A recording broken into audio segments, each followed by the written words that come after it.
Là où ça bouge aujourd'hui, on vous explique que pour devenir un musicien professionnel, il suffit pas seulement de savoir jouer d'un instrument ou de chanter, il faut aussi connaître un petit peu l'univers dans lequel on va évoluer. Et pour cela, depuis 1 an à Caen, il y a un CFM2A, qui est le centre de formation des musiques actuelles et amplifié de Normandie.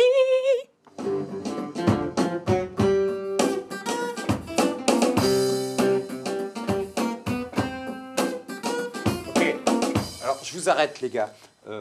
Donc tu vois, ce qu'on avait dit l'autre jour, Edan, quand tu commences l'intro de votre concert, tu peux arriver en frappant dans les mains. C'est tout bête, mais tu vas emmener le public plutôt que d'arriver en regardant tes pompes, tu vois. On travaille dans ce centre de formation, l'attitude sur scène, les instruments bien sûr, et on apprend aussi à contourner les obstacles. Nous, à l'époque, quand on a appris en se prenant des murs, mais un paquet, successifs. Et on a toujours fait en sorte de franchir ces obstacles, et on a appris comme ça, donc de manière assez empirique.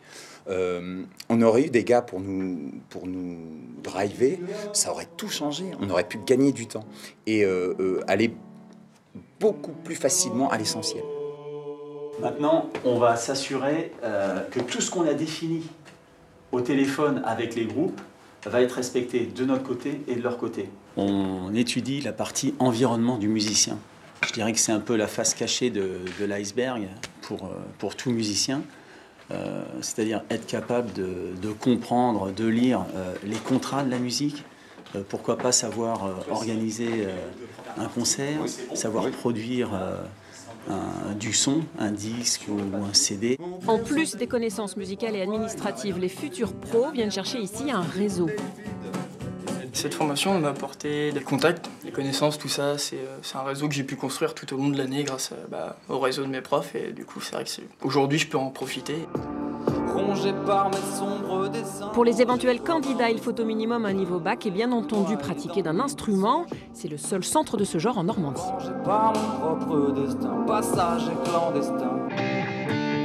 Bonjour, je m'appelle Tanguy Carleroux, j'ai 27 ans, je suis originaire de Cherbourg et je suis guitariste maintenant depuis plus de 10 ans maintenant.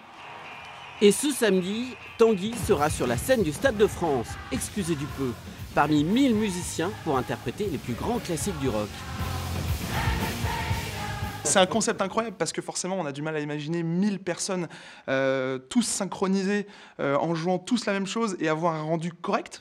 Et au final si, le possible est possible puisque voilà, on va tous avoir des oreillettes dans les oreilles et l'idée c'est simplement au clic, on y va et on interprétera tous ensemble les titres. Ce concept incroyable est né il y a 4 ans en Italie. Des fans des Foo Fighters ont voulu attirer l'attention de leur groupe favori. La vidéo a fait des millions de vues et donné des idées au journaliste rock Philippe Manœuvre qui a lancé un concours. J'ai fait une reprise il n'y a pas très longtemps de Johnny Hallyday qui s'appelle L'Envie. Et voilà, je savais que Philippe Manœuvre faisait aussi un peu ça en hommage à Johnny Hallyday qui a fait évidemment plusieurs fois le Stade de France. Et donc j'ai pas hésité très longtemps parce que c'est la vidéo qui a fait le plus de vues sur ma chaîne. J'ai fait à peu près 80 000 vues avec de bons retours. Ce samedi, au Stade de France, le guitariste cherbourgeois jouera devant 50 000 personnes d'un coup, en chair et en os.